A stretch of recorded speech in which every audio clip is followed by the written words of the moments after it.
요한복음 6장부터 11장까지 아까 우리 5장 생각하시면서요. 성경권위 이거 생각하시면서 생명과 참빛은 결국 말씀이다. 이렇게 단순화해서 한번 볼게요.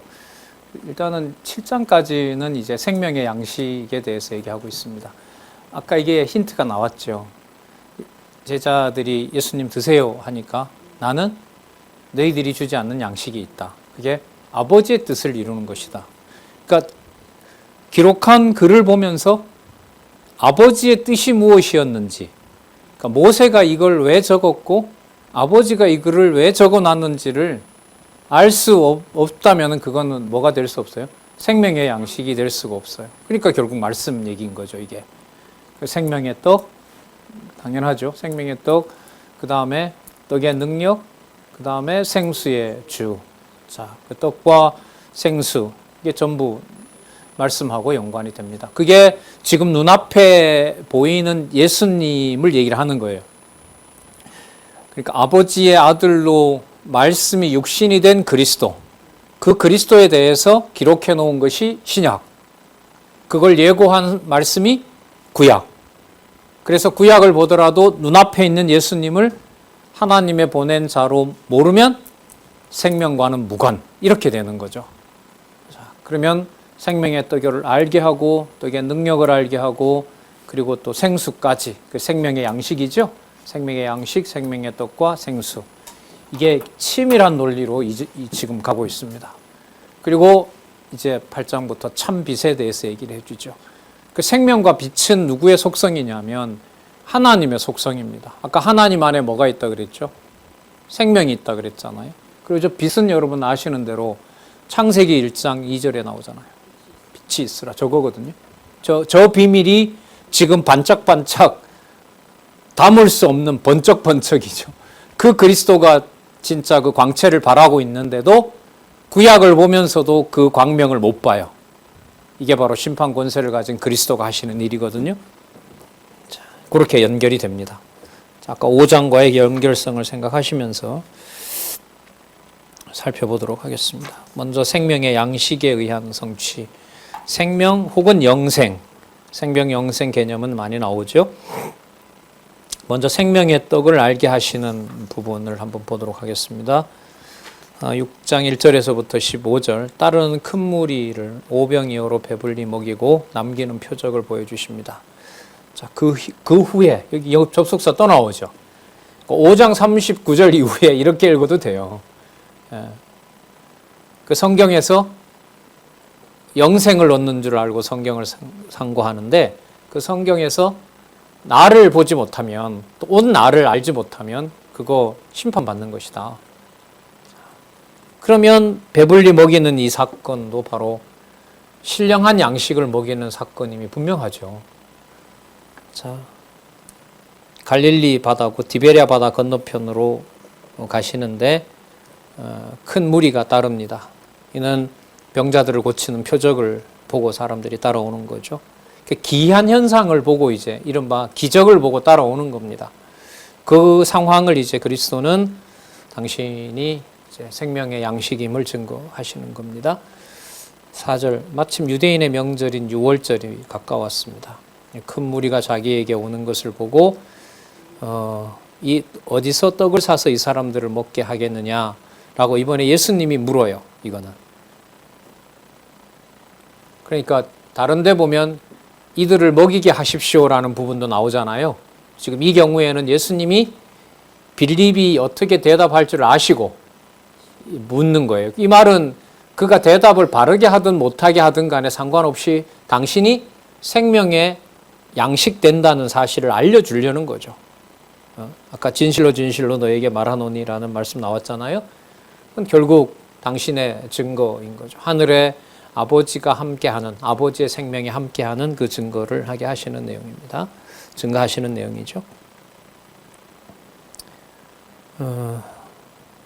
빌립에게 이르되 우리가 어디서 떡을 사서 이 사람들로 먹게 하겠느냐, 이렇게 말씀하시면 친히 어떻게 하실 것을 아시고 빌립을 시험코자 하심이라. 시험이라는 말은 제자들이라 하더라도 그 깨닫게 하지 않으면은 이 말씀을 알 수가 없다. 그럼 어디에 속한 말씀이 된다? 하늘에 속한 말씀이다. 이렇게 증명이 되는 거죠. 빌립이 대답하되 각 사람으로 조금씩 받게 할지라도 200데나리온의 떡이 부족합니다. 엄청난 그 돈이죠. 1데나리온이 노동자 일일 품삯이라고 하니까 200명이 일해야 먹일 수 있는 정도니까. 제자 중 하나고 시몬 베드로의 형제 안드레가 웃기는 대답을 내놓습니다.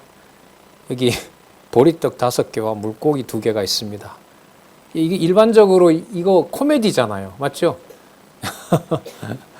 수천 명이 모여 있는데 보리떡 5개 하고 물고기 주면 자 이거 가지고 나눠 줄까요? 이게 여러분 코미디가 아니고 뭐겠어요? 아니면 그런 주인을 희롱하는 거죠. 어떤 의미에서 희롱하는 거죠? 지금 아무것도 없는데 이 자리에서 이 사람들을 다 먹이라고요? 이게 말이 됩니까? 이거죠. 이렇게 보면 이게 누가 상상할 수도 없는 사건이에요. 인간들이 상상할 수도 없는 거죠. 마찬가지로 생명의 양식, 영생의 말씀은 우리가 상상할 수 있는 그런 말씀이 아닌 것하고 똑같아요. 왜?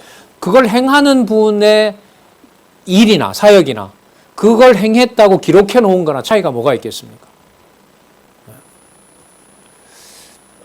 천례의 신성은 계속 지금 지켜지고 있는 주제입니다. 그래서 이 큰 주제를 계속 확인하고 있는 거고요. 10절 해볼까요? 예수께서 가라사대 이 사람들로 앉게 하라 하신데 그곳에 잔디가 많은지라 사람들이 앉으니 수요가 5천쯤 되더라. 예수께서 떡을 가져 축사하신 후에 앉은 자들에게 나눠주시고 고기도 그렇게 저희 원대로 주시다. 저희가 배부른 후에 예수께서 제자들에게 이르시되 남은 조각을 거두고 버리는 것이 없게 하라. 떡을 잘 챙기라 이거 아니라는 거 다른 성경에도 나와 있죠.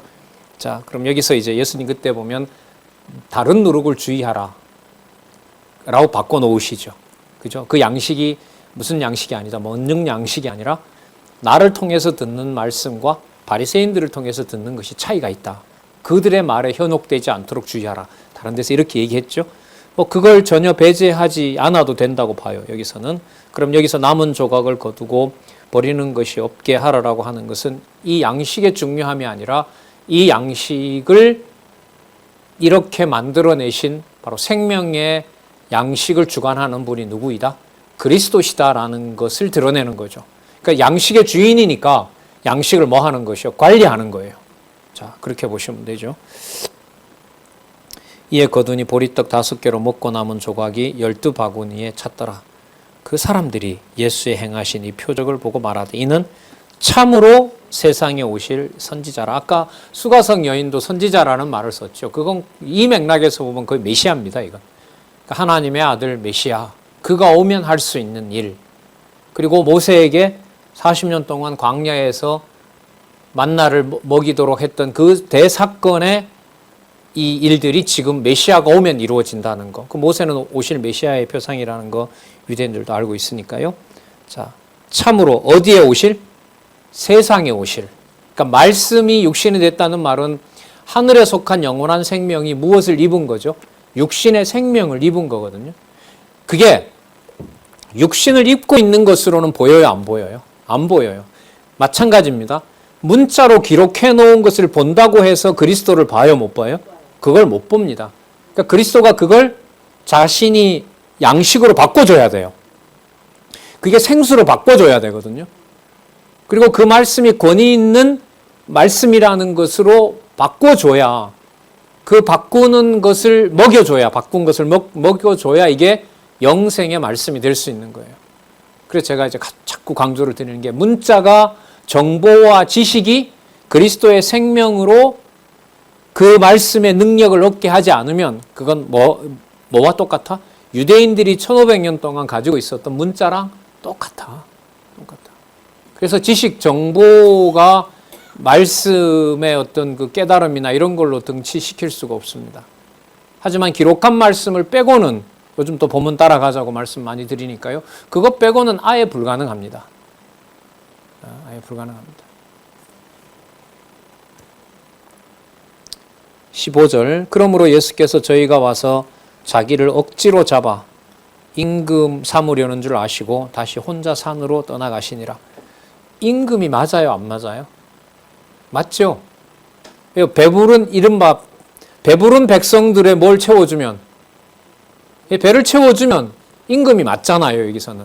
그런데 예수님은 이제 그 시간도 물론 아니지만은 그렇게도 해석을 할 수 없는 것이, 이 사람들이 원하는 것은 예수님도 질책하시잖아요. 뭐 하기 때문에 따라온 것이다? 먹고 배불렀기 때문에 나를 따라온 것이다. 그런데 나는 그런 임금으로 이 땅에 온 것이 아니다라는 거죠. 그래서 이 임금 삼으려는 줄 알고 이제 예수님이 피할 수밖에 없는 겁니다. 여러분, 나중에 그 18장, 19장에 가면은 예수님이 십자가에 이제 달리시잖아요. 십자가에 이제 달리시기 전에 보면 빌라도가 물어요.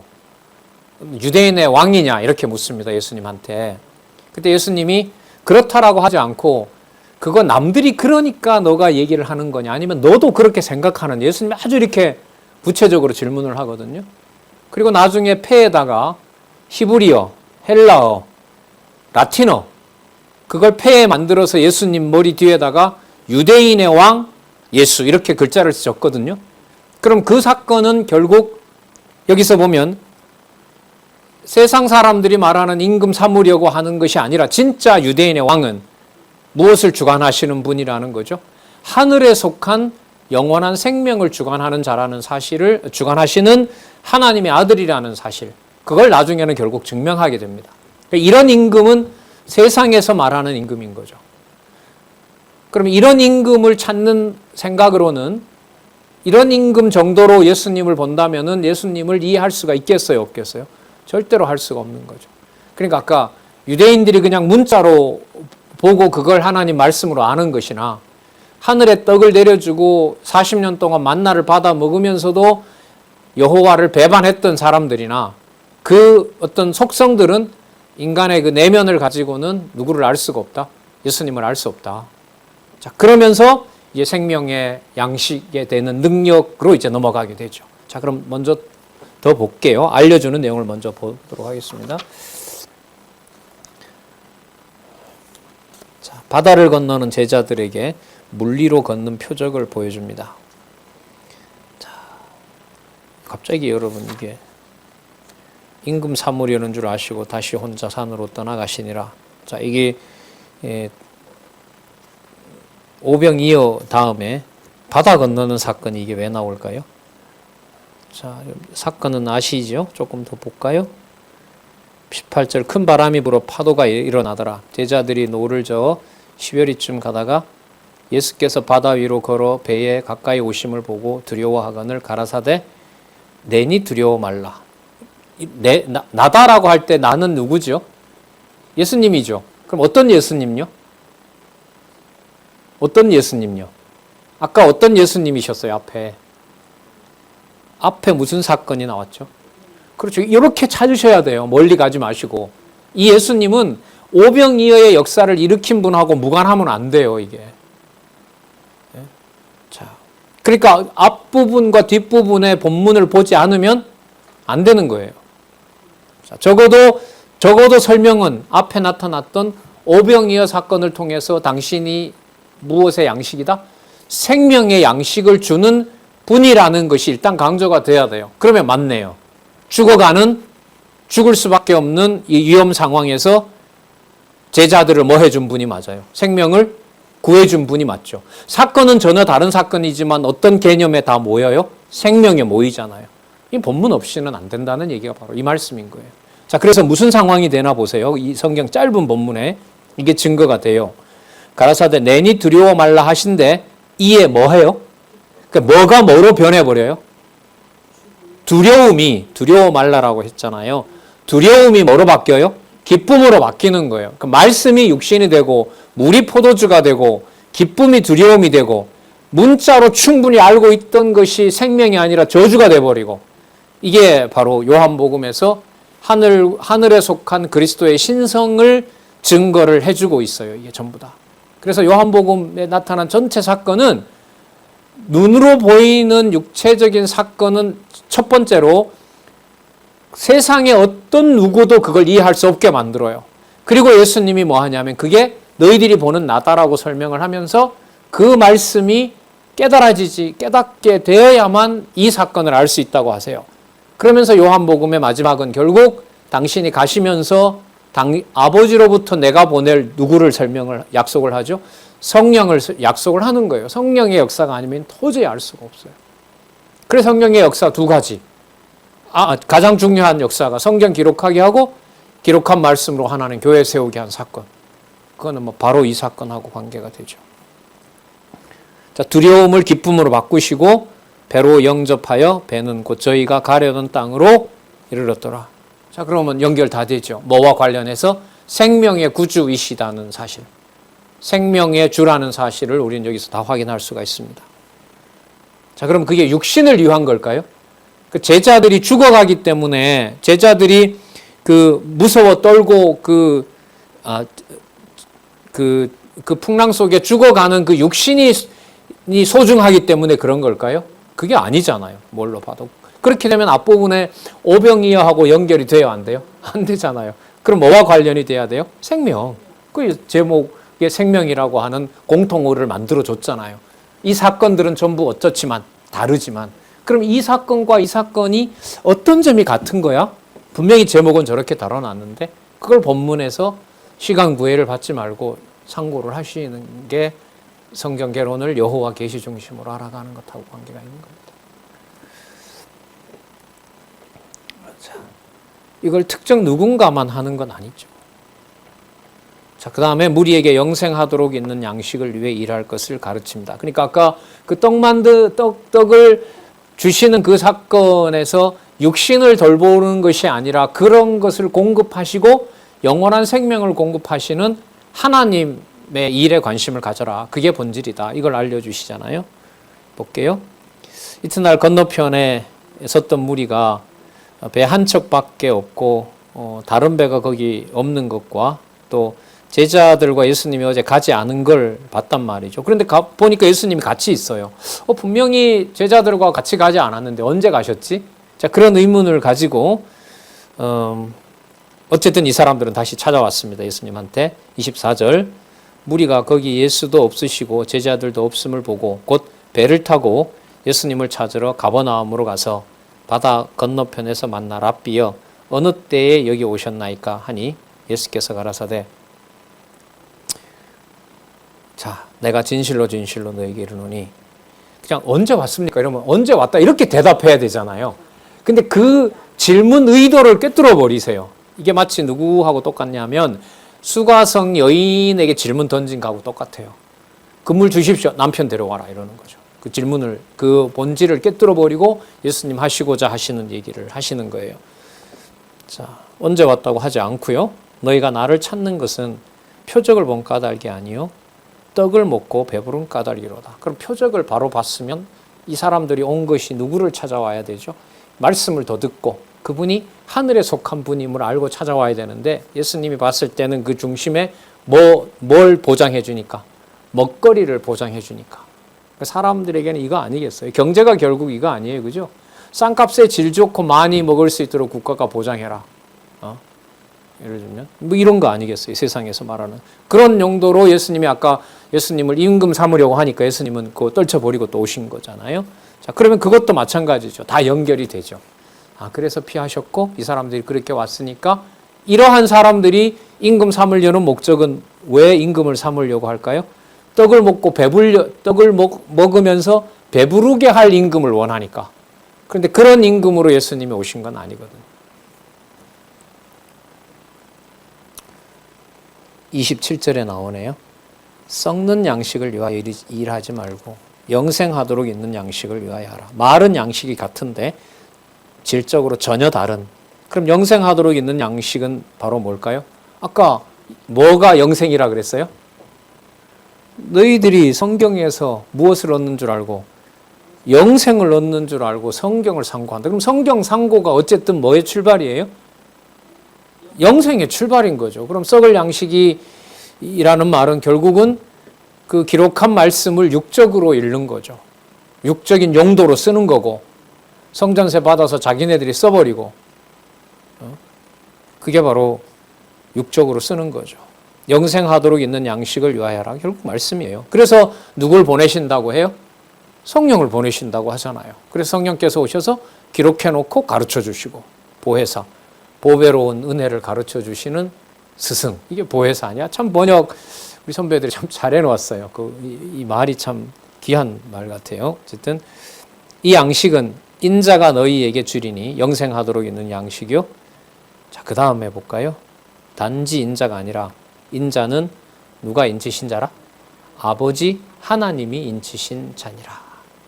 자, 그리고 그 양식은 바로 다름 아니라 그 인자를 인치셨기 때문에 그 인자를 보낸 것을 믿는 것이 참 양식이다. 이렇게 되겠죠. 보겠습니다. 자, 계속 깊어집니다. 자, 주제는 생명과 참빛에 의한 거고요.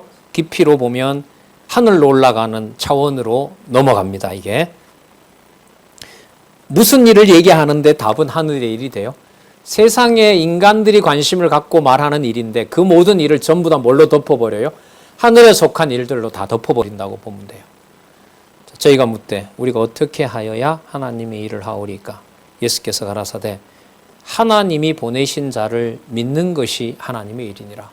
나를 아버지가 보낸 자로 믿는 것이 하나님의 일이니라. 자, 그런데 그 일을 어떤 율법적인 어떤 행위라든지 율법의 문헌과 기록을 많이 아는 것으로 하나님의 보내신 자를 믿을 수가 있어요, 없어요? 없어요. 그런 방법이 아니에요. 그래서 아까 요한복음 5장에 우리가 익히 잘 알고 있는 그 말씀은 문자를 생명으로 바꿔놓는 엄청난 약속이 거기에 담겨 있다. 그리고 다르게 말하면 그 말씀을 생명의 말씀으로 전환해 주지 않으면, 그걸 마음에 심어주지 아니하면 절대로 그 말씀을 생명의 말씀으로 받을 수 없는 심판도 들어있다. 그게 아까 살펴본 겁니다. 저희가 묻되 그러면 우리로 보고 당신을 믿게 하시는 표적이 무엇이니까? 그럼 하시는 일이 뭡니까? 자, 그 일을 다 하시는데도 또 다른 어떤 특별한 일을 원해요. 기록된 바 하늘에서 저희에게 떡을 주어 먹게 하였다 함과 같이 우리 조상들은 광야에서 만나를 먹었나이다. 그러면 그 40년 동안 표적으로 보여줬던 만나 주세요. 이게 아직까지 질문이 어디를 얘기를 해요, 지금? 땅의 얘기를 하는 거죠. 그럼 여러분, 성령께서 오셔서 말씀으로 세운 하나님의 교회가 구체적으로 이 땅에 그리스도가 올 때까지 이루어지지만 성령이 이루어 가시고 말씀으로 이루어가는 예수님이 지금 말씀하시는 하늘에 속한 천국과 관련된 일이면 세상에서 말하는 이 틀 속에 그 교회라는 게 들어온다는 말인가요? 절대로 들어올 수 없다는 말인가요? 절대로 들어올 수 없어요. 그게 성경이 아니면 실체인 교회를 도저히 볼 수가 없습니다. 안 보고 그냥 그 교회와 세상 일 같이 섞어서 가려면 방법이 딱 하나 있어요. 성경을 안 보면 돼요. 성경을 안 보고 함께 있는 사람들끼리 지내면서 그냥 그렇게 들은 기독교 문화라는 걸 누리면 돼요. 하지만 성령께서 기록해 놓은 말씀의 기록을 따라가면 가정교회에서부터 어떤 교회라는 이름도 우리 틀 속에 넣는다 못 넣는다. 못 넣게 하세요. 마치 유대인들이 1500년 동안 말씀 읽었던 것 속에 누구를 담을 수 없게 한 것처럼 아버지의 아들 놈 그리스도를 담아서 이해할 수 없게 한 것처럼 하나님의 말씀을 기록한 성령의 역사가 교회를 세워나가시는 그 능력 가운데 진리의 말씀을 기록한 그 말씀으로 지어지게 하고 그리스도 오실 때까지 보호하신단 말이죠. 그런데 그게 보시는 것처럼 하늘에 있는 양식은 땅에 있는 양식과 막 섞여요, 안 섞여요? 절대로 안 섞여요. 그러면 세상도 좋고 하나님도 좋고 나도 좋으려면 어떻게 해야 돼요? 그 말씀을 안 보고 우리가 좋아하는 걸 뭔가 만들면 돼요. 재산이 많다면 우리를 위해서 어떤 재산을 쓸 건지를 쓰면 되죠. 물론 그것도 하나님 그렇게 하시죠. 한국 교회를 보시면 여러분 아시잖아요. 장안중앙교회에 일어난 이제 한 6여 년의 일들도 결국은 본질적으로 들어가면, 아니 결과적으로 지금 보면 결국 그 문제는 무슨 문제였어요? 결국은 이익의 문제고 모아놓은 재산을 쓰느냐 못 쓰느냐 이 문제였던 거죠. 증인이 여기 다 계시잖아요. 저도 그 일을 했었고. 여러분 이렇게 안전하게 이 건물에서 강의하는 거 아니거든요. 이 건물 매매 시도가 적어도 서너 번은 있었단 말이죠. 매매를 왜 할까요? 건물을 왜 팔려고 해요? 왜요? 돈. 20배 이상 올라간 땅값. 그거 팔면은 당장 수십억 확보할 수가 있거든요. 그래서 매각하려는 거 아니에요. 수백억. 그죠? 많이 팔면. 그 사이에서 저희들을 고민하게 한 거죠. 그래서 우리 저자가 길갈의 바위돌이라고 계속 말씀을 하신 거고요. 거기서 우리는 많은 부분을 정돈을 했죠. 이 제사안의 어떤 소중하게 마음이 가는 것과 진리의 말씀을 하나하나 따라가는 것과의 이 간사한 인간의 마음을 다 들여다봤죠. 하나님 안 잡아주면 안 되죠. 하지만 지난 시간 동안 한 2년, 한 3년 팬데믹 속에서 일어난 일들은 너무너무 귀중한 자산이었다는 거죠. 어떤 권사님이 그러시더라고요. 주일 내내 일에 치여가지고 교회를 위로받는답시고 앉아있으니 말씀은 이미 바닥에 나 있고 생각은 집안의 일로 머리가 온통 혼잡스러운데 자기 마음에 들도록 교회 회의는 진행이 안 되고 그럼 뭐가 될까요? 배의 배로 자기 기준이 폭발하는 거죠. 그리고 말을 할 때는 무슨 말을 써서 할까요? 하나님의 교회가 이러면 안 되지요라는 말을 써요. 이미 마음의 뭐는 끝났는데 그리스도가 주관하는 건 끝나버렸는데 그게 보인다 그러시더라고요. 무서운 얘기죠. 사실 우리들한테. 우리를 다 그렇게 집어넣지 말라는 법이 없잖아요. 없으니까요. 요한복음과 전 관계 있다고 봐요. 글쎄요. 사족이긴 하지만 자 다시 그래서 들어가 볼게요. 32절.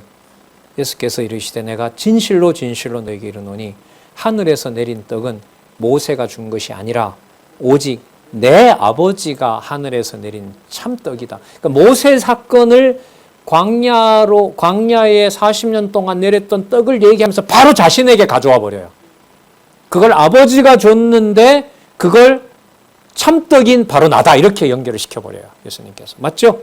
내 아버지가 하늘에서 내린 것인데가 아니고 아버지가 하늘에서 내린 뭐다? 참떡에 대한 이야기다. 그게 만나 빵가루 얘기가 아니다.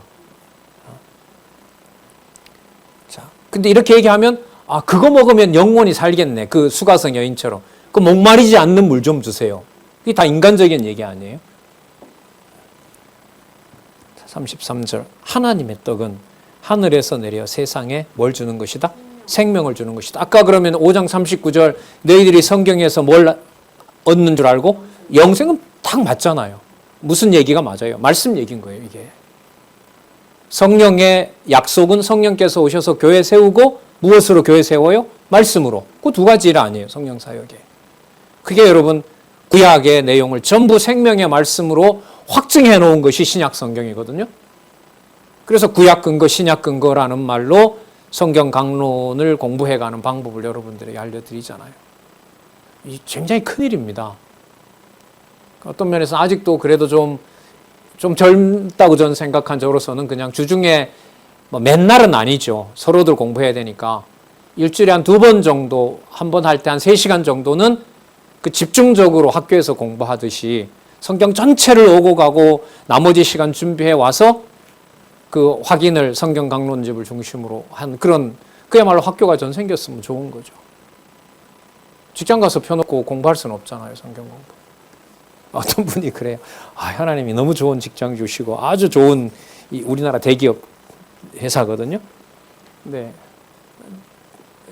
집에서 강론집 펴놓으면 가족들 눈치가 보이는데 회사 가서 펴놓으면 너무너무 편하고 좋대요. 그래서 참 직장 좋으시네요. 아유, 퇴임하면 몰입해야죠. 하셨으면 좋겠습니다. 그 생각이 들어요. 네. 하나님의 떡은 하늘에서 내려 세상에 생명을 주는 것이라 아까 바로 연결이 됩니다. 저희가 가로되 주여 이 떡을 항상 우리에게 주소서. 아까 수가서 여인이 얘기했던 거 똑같죠. 그 목마르지 않는 거, 배고프지 않는 거. 예수님은 다른 차원의 얘기를 하시는 거죠.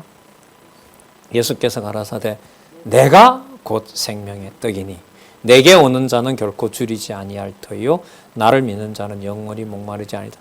수없이 반복하는 이 구절이 요한복음 5장 39절에 기록한 말씀을 생명의 말씀으로 신약에서 확증해 놨다는 것으로 왜 이렇게 연결을 못 시킬까요? 그죠? 하나님이 해오신 일이라고 봐요, 저는. 본문을 수가성 여인 사건 3절에서부터 연결고리만 해왔어도 이 영생의 말씀이라는 것이, 생명의 떡이라는 것이 바로 무엇을 말하는 것이다? 기록한 신약 성경의 말씀이다라는 걸 확인할 텐데, 그렇죠. 여러분, 유대인들과 당시의 제자들이 봤던 예수님이 하시는 그 말씀을 성령께서 예수님 승천하신 다음에 제자들에게 이런 방식으로 기록해 놓은 게 뭐예요? 신약 아닙니까? 그 순서대로. 예? 역사적 순서가 아니라. 예. 그러면 뭘 찾는 게 맞아요? 구약의 순서대로 따라가면서 공부하는 것과 신약의 순서를 따라가면서 공부를 해야지. 그걸 왜 마태, 마가, 누가를 갖다가 혼잡시켜 놓냐 말이죠. 그리고 이것저것 뽑냐 말이에요. 이거는 진짜 사사로이 풀게 하셔서 말씀을 자기 마음대로 풀게 하는 하나님의 아주 무서운 심판입니다. 그런데 그 연결고리를 벌써 8년 전에 2014년에 왕관을 해놓은 것이 성경신학인데 그 연결고리를 짓지 않으면서 말씀을 좋아한다? 그건 거짓말이죠. 그건 거짓말이에요. 거짓말. 그럼 딴 데 뭔가가 있는 거예요. 그러나 아무리 목소리를 높여서 공부하셔야 된다고 한들 주관자인 성령께서 그리스도가 심판자 되신 것을 빼면 안 되죠. 절실하지만 절박하고 꼭 이렇게 됐으면 참 좋겠다는 것도 있지만 그것 역시도 자기 욕심이라는 것도 또한 보여주잖아요. 36절 그러나 내가 너희더러 이르기를 너희는 나를 보고도 믿지 않는도다. 이렇게 바꿔볼까요? 1500년 동안 율법을 보고도 못 믿는 거나 눈앞에 온 그리스도를 보고 못 믿는 거나 8년 전에 왕관된 강론집 놓고도 공부 안 하는 거나 차이가 있다 없다? 앞으로 교회 앞에 주일날 인사할 때 한마디를 계획적으로 인사를 해야 되겠어요. 주중에 성경을 읽고 들어오시는지 안 읽고 오는지. 지난번 요한복음 말씀 참 좋았죠. 이렇게 질문하면 어떻게 할 건데요? 공부 안 했는데요? 그래요? 그럼 할 말 없네요. 우스갯소리고요. 이 사건이 지금 와 있어요. 마지막으로 와 있어요. 존경하는 진짜 인간적으로 신앙으로 귀하게 여기고 존경하는 우리 선배들 이 일의 막바지에 와 있습니다. 지금. 그래서 그 70 넘으신 분이 논문 쓴다고 애를 쓰는데 진짜 힘드네요. 힘들어. 그러면서 이래 해야 나중에 후배나 손자, 손녀들한테 써서 공부하고 읽고 생각하는 게 뭔지를 얘기할 수 있다고 그러시더라고요. 참 울컥하죠. 그런 말 들으면. 제가 좋아서가 아니라요. 이 시대에 기록한 말씀과 성경신학의 가치를 아는 분을 그리스도가 머리 되셔서 함께 하게 하니까. 아까 여러분들 거두는 자나 뿌리는 자가 뭐 하게 한다고요? 함께 기뻐하게 한다 그랬잖아요. 이게 바로 여러분 교인원이야 교제 아니에요. 내 혼자 뭘 챙겨서 좋아한다. 의미가 없죠. 자, 좀 더 볼게요. 너희는 나를 보고도 믿지 아니하는도다 하였느니라. 그러나 여러분 보고 믿는 자도 있어요 없어요? 있죠. 제가 그러나라고 넣어볼게요. 그러나 아버지께서 내게 주시는 자는 다 내게로 올 것이요 내게 오는 자는 내가 결코 내어 쫓지 아니하니라. 그러니까 누가 보낸 백성이기 때문에 그리스도가 수가성 여인이나 수로보니게 여인이라도 물리칠 수 없어요. 누가 보냈기 때문에 아버지께서 내게 주시는 자니까요. 보낼 수가 없죠. 가라고 할 수가 없어요. 38절 보세요. 여기 주제가 나오네요. 내가 하늘로서 내려온 것은. 이럴 때 이제 이 전체 주제들이 저자로서는 딱 들어오는 거예요. 옛날엔 아버지께로부터 오신 예수 이렇게였었죠. 그게 전례로 이렇게 됐잖아요. 자, 성경의 근거한 제목을 따라가고 있다. 성경계로는 내 뜻을 행하려 함이 아니요 나를 보내신 이의 뜻을 행하려 함이니라. 나를 보내신 이의 뜻은 진짜 논리적이세요. 예수님 한 말 붙이고 그 말의 이유 설명하고 그 근거 얘기하고. 진짜 성경 공부하면 안 똑똑해질 수가 없어요. 이 논리가 터져버리면. 나를 보내신 이의 뜻을 행하려 함이니라. 그러면 나를 보내신 이의 뜻은 뭐냐 하면 내게 주신 자 중에서 내가 하나도 잃어버리지 않고 마지막 날에 다시 다 살려놓는다는 거죠. 아까 이미 나왔죠? 무슨 부활로? 생명의 부활로. 다 연결. 생명의 부활, 그건 어디에? 기록된 말씀에. 하지만 기록된 말씀을 눈에 보이는 그리스도로 받아들이지 않으면 모른다. 그러나 내게 주시는 자는 기록한 말씀을 나와 연관시켜서 하나님의 살아있는 말씀으로 받는다. 다른 사람은 변명 못해요. 변명해요. 성경을 우리가 통일성을 몰랐으니까요, 하나님. 말씀 운동은 변명 못해요. 못합니다. 테이프부터 시작해서 증거가 너무 많아요. 테이프, 비디오, CD, 이제는 수천 편의 강의, 기록된 30권. 뭘로 변명을 하겠습니까? 네. 예. 진짜 솔로몬이 부럽지 않는 그 시대임에 분명한 것 같아요. 뭐 한국 뭐 위기다 해도 뭐 참 이런 적이 없었잖아요. 여러분들 아시는 것처럼. 자, 계속 보겠습니다. 나를 보내신 이의 뜻은 내게 주신 자 중에도 내가 하나도 버리지 아니하고 마지막 날에 다시 살리는 것이니라. 그러면 여러분 이 말씀은 결국 생명은 영원한 생명을 말하는 게 맞네요. 왜? 나중에 보장을 해주니까 그 생명을. 그건 영생이잖아요. 이렇게 논리적으로 계속 연결이 됩니다. 내 아버지의 뜻은 아들을 보고 믿는 자마다 나오네요. 무엇을 얻는 것이니? 영생을 얻는 것이니 마지막 날에 내가 이를 다시 살리느니라. 요한처럼 순교한 자들은 내가 와서 먼저 살리고, 그게 여러분 그 순교자들이 모여서 이루는 나라가 여러분 천년왕국이잖아요. 그리스도를 위해서 목배임을 받은 자들, 그 순교자들이 만들고 그 순수하게 만들어진 나라를 잠시 사단에게 또 맡기고, 그리고 왕창 다 그냥 망가뜨린 후에 새하늘과 새 땅을 주신다고 보시면 됩니다. 성경 본문 이어가지 않고 확인하지 않는 작업은 그림자 속에 머물 확률이 많다. 확률이라 했습니다. 그렇다라고 안 했습니다. 왜요? 그리스도의 말씀을 따라가게 한 제자들처럼 기록하게 한 말씀을 따라가게 하는 것은 생명의 말씀에 대해서는 다른 어떤 경우는 없습니다. 자, 그 다음에 예수님 여기서 더 들어가요. 진짜 세상에서 알 수 없는 얘기를 지금부터 합니다. 여러분 잘 아시는 바로 살과 피 먹는 사건이 이제 나와요. 그러면 살과 피가 자신에 관한 사건이 맞죠? 맞죠? 그러나 세상에서 들었을 때는 그 말이야말로 감당이 돼요, 안 돼요? 안 돼요. 그러면 극과 극인데 깨닫는 자들은 바로 여기에 있는 그리스도의 말씀과 나중에 흘리시는, 찢기시는 살과 피에서 바로 뭘 받아내는 거죠? 영생을 받아내는 거죠. 무게가 다르죠. 마태, 마가, 누가의 부분하고 다릅니다, 이게. 그러니까 그건 안 따라가면 몰라요. 안 따라가면 몰라요. 이렇게 중간에 시간을 지연하면서 이렇게 끊는 듯 하면서도 뭔가 이렇게 만들어 놓으려는 게 바로 이제 앞부분하고 다르다는 것도 좀 부각시키려고 합니다. 자, 떡의 능력을 알게 한번 볼게요. 자, 능력으로 갑니다. 하늘에서 내려온 생명의 떡을 먹으면 영생한다고 가르칩니다. 자, 바로 예수님 가르침을 따라가는 거죠. 40일 자기가 하늘로서 내려온 떡이라 하므로 유대인들이 예수께 대하여 수군거립니다. 야, 요셉 아들 아니야 저 사람? 그 부모를 우리가 아는데 어찌하여 자기가 하늘로서 내려왔다 그러지? 그러니까 알 수 없는 거죠. 알 수 없다는 말은 이분의 생명이 영생에 속한다는 거예요. 이렇게 말하는 것이. 그래서 이것도 하나님 말씀이에요. 네. 사건이 그렇게 지금 증명을 한다는 거예요. 예수께서 대답하여 가라사대 너희는 서로 수군거리지 말라. 나를 보내신 아버지께서 이끌지 아니하면 아무도 내게 올 수 없으니 오는 그를 내가 마지막 날에 살리니라. 그러니까 너희들이 이끌지 않으니까 그렇게 내가 어디서 온 줄 모르는 건 너무 당연하다. 그게 아버지가 이끄느냐 이끌지 않느냐에 있다. 그 다음 보겠습니다. 이 45절 여러분 여기다가 좀 체크를 좀 하시기 바랍니다. 요한복음 5장 39절을 한번 적어보세요. 기록한 말씀이 영생의 말씀이 되는 주관자가 그리스도이시고 그걸 그리스도는 생명의 떡이고 지금은 떡의 능력으로, 떡의 능력은 여러분들 뭘까요? 살았고 운동력이 있는 말씀. 뭐 그렇게 되겠죠. 자, 45절 보세요. 선지자의 글에서, 구약이죠. 문자 기록 아니에요? 저희가 다 하나님의 가르침을 받으리라 기록되었은즉. 그 다음 해석을 보세요.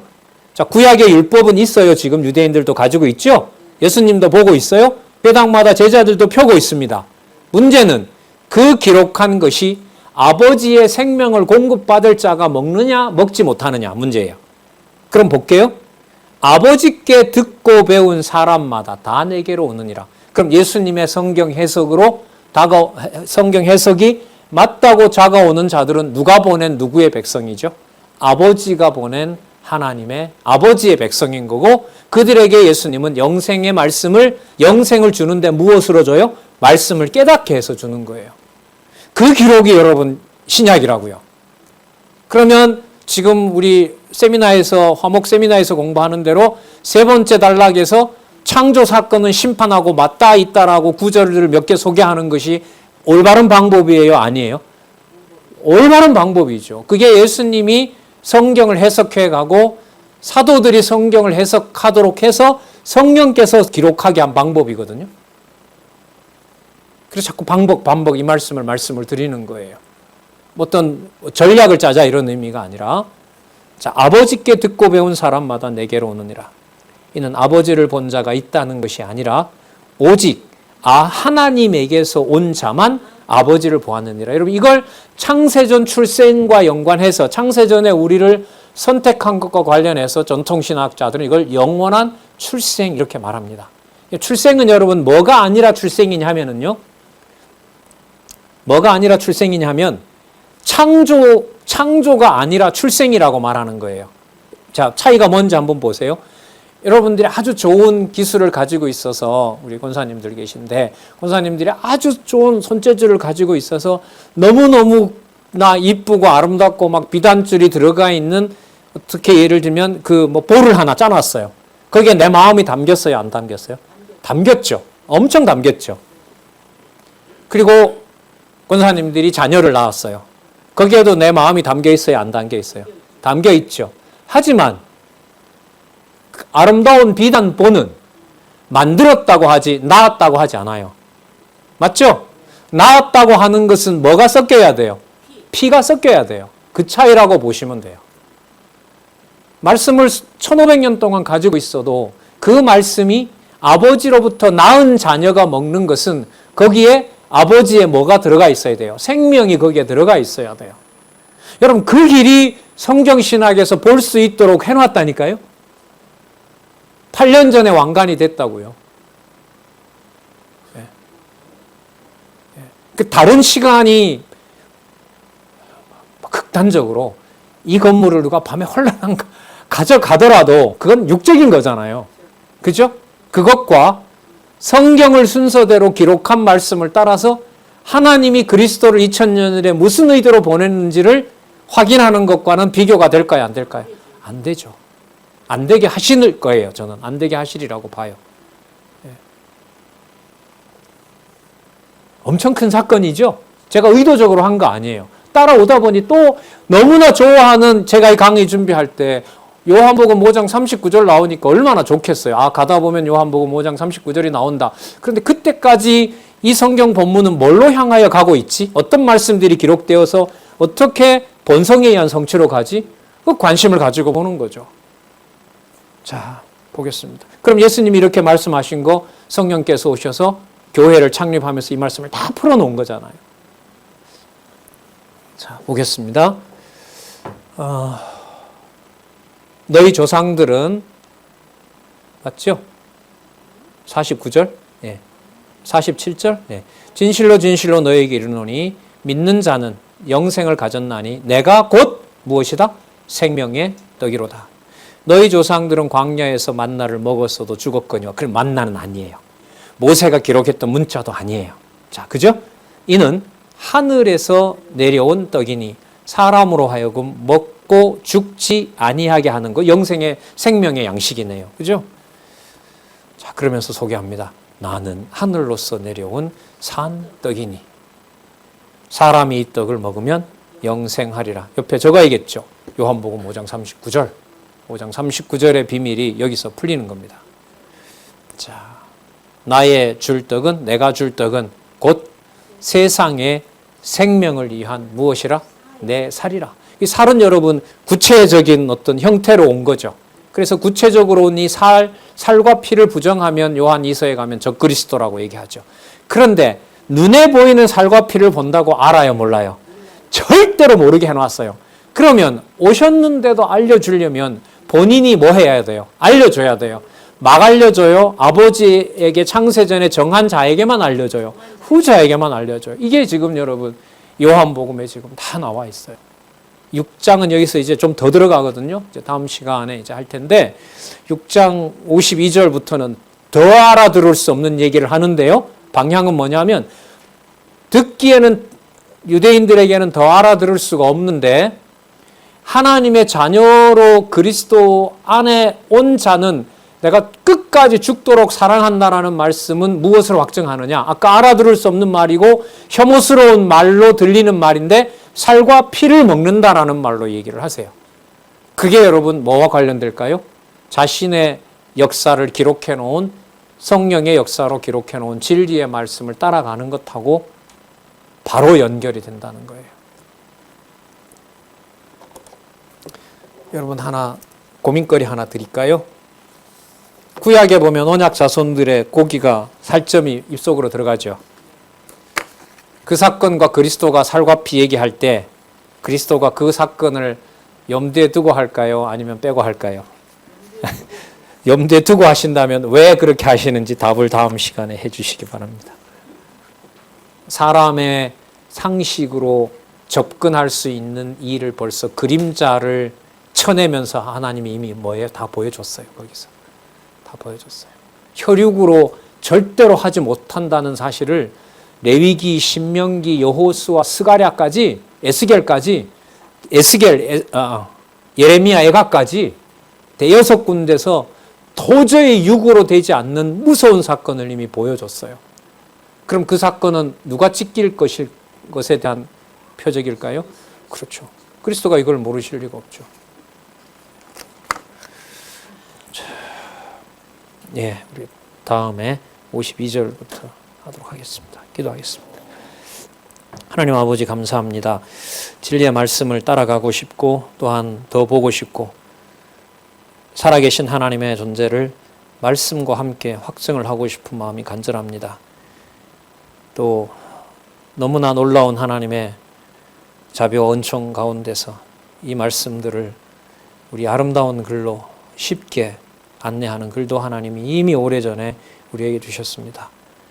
게을리지 않게 하시고 태만하지 않게 하시고 진리를 배우고 진리를 담는 일에는 열심을 낼 수 있도록 하나님 우리를 보호해 주시옵소서. 예수님의 이름으로 기도드렸습니다. 아멘.